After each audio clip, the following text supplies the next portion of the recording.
Halo semuanya ya, salam kenal ya. Saya cicinya Ardian. Persis di atasnya Ardian, tapi karena Ardian yang lebih dulu masuk ke AFC, nasib lah. Saya jadi downline-nya Ardian di sini. Jadi kalau saya dulunya begitu lulus kuliah, dulu mindset saya cuman kerja karena nggak punya modal untuk usaha. Jadi mindsetnya itu dulu karyawan. Saya termasuk bank yang ditutup kena krismon, ya itu juga ngalamin stres yang luar biasa. Tapi dari situ akhirnya tetap mindsetnya masih karyawan, kerja sama nasabah. Dari nasabah akhirnya kerja di satu perusahaannya kecil gitu, tapi pegang semuanya. Saya rada kalau diajak orang di network tuh, apa sih kayaknya nggak terlalu percayalah dengan itu.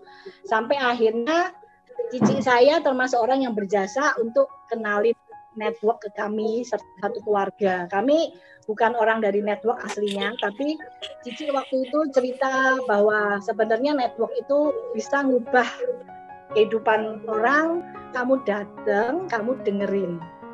Kamu lihat itu apa, jangan belajar ke orang yang salah. Kalau jangan dengerin orang gagal, dengerin harus dari orang yang berhasil. Dari situ saya mulai kebuka, kenapa saya harus alergi dengan network? Padahal network itu benar-benar bisa membuat from zero to hero. Tadi saya belum cerita ya, saya join Ruby aja nggak ada duit.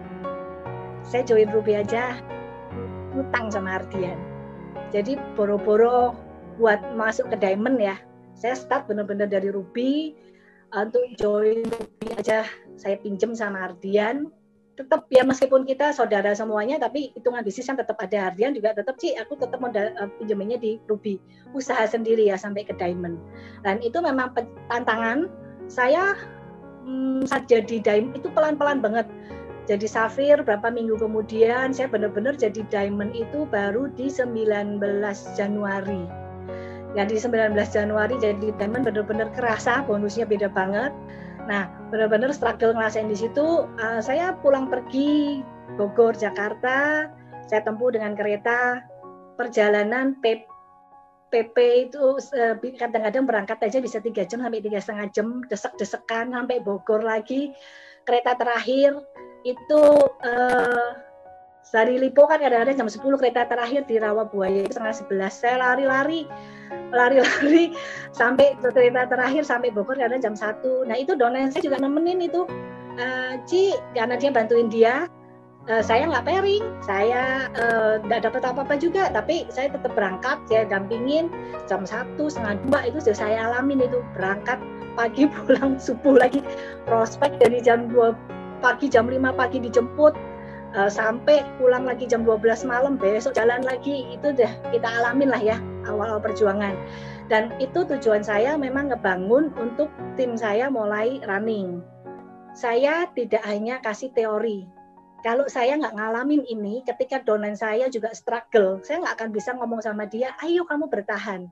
Tapi saya sudah ngalamin, saya struggle di sini, saya kerja kayak nggak dapet pairing, sampai mami saya kalau telepon, Syogun kurang berapa, mah? Udah jangan nanya lagi, aku malah stres.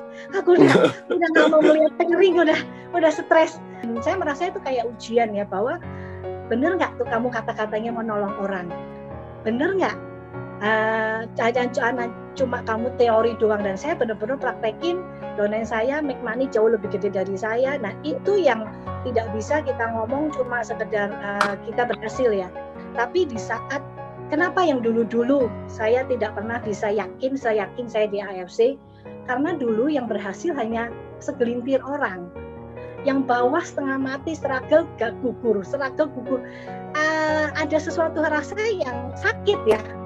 Gitu. Tapi begitu di AFC, saya lihat semua orang rata-rata yang memang mau jalan ya, dan mereka serius, semua make money, karena ya pasti pertolongan dari atas itu ya. Kita tetap mengandalkan Tuhan, berdoa, karena ya segala sesuatu kalau Tuhan yang campur tangan itu pasti ada jalan. Itu yang saya percaya. Tipikal saya juga salah satunya, kalau saya sudah klik, ada masalah apapun saya akan hadapin. Setiap kali kita nggak bisa menghindari masalah, dimanapun pasti ada. Yang penting bagaimana kita menghadapi masalah itu. Yang tadi Cik Anita bilang prospek terus ditinggal, itu sebenarnya strategi saya sih. Namanya tarik ulur ya. Minta kan sukanya banyak pertimbangan. Oh ini di pertimbangan, jadi dia kalau tawarin bisnis nggak langsung itu, bisa berbulan-bulan dihitung ini dulu, dibawa dalam doa gitu kan. Kita mau ajak makan aja ke Jakarta, dia bilang nanti ya saya diskusi dulu dengan Ko Abed dengan anak-anak. Beduh, benar-benar mateng, dia analisa, oke baru jalan.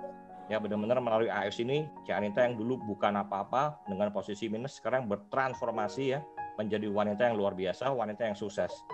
Karena teman-teman saya juga adalah proses orang yang berubah hidupnya karena network marketing teman-teman. Makanya saya selalu nggak pernah saya nyerah. Saya selalu, kadang teman-teman jujur ya, kadang saya benar-benar mau nyerah juga.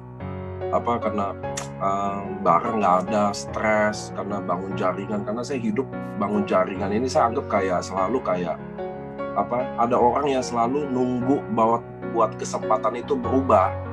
Nah itu makanya saya nggak pernah nyerah, maksudnya saya nggak pernah capek, kadang saya capek banget, kadang maksudnya aduh saya pengen deh hidup kayak jauh-jauh dulu deh semuanya gitu loh, saya mau sendiri dulu deh gitu loh, maksudnya kadang kayak begitu ada. Tapi saya kadang bilang mana bisa saya nyerah kalau di luar sana ada orang yang lagi bertahan, mana bisa saya nyerah kalau di luar sana ada orang yang lagi berjuang.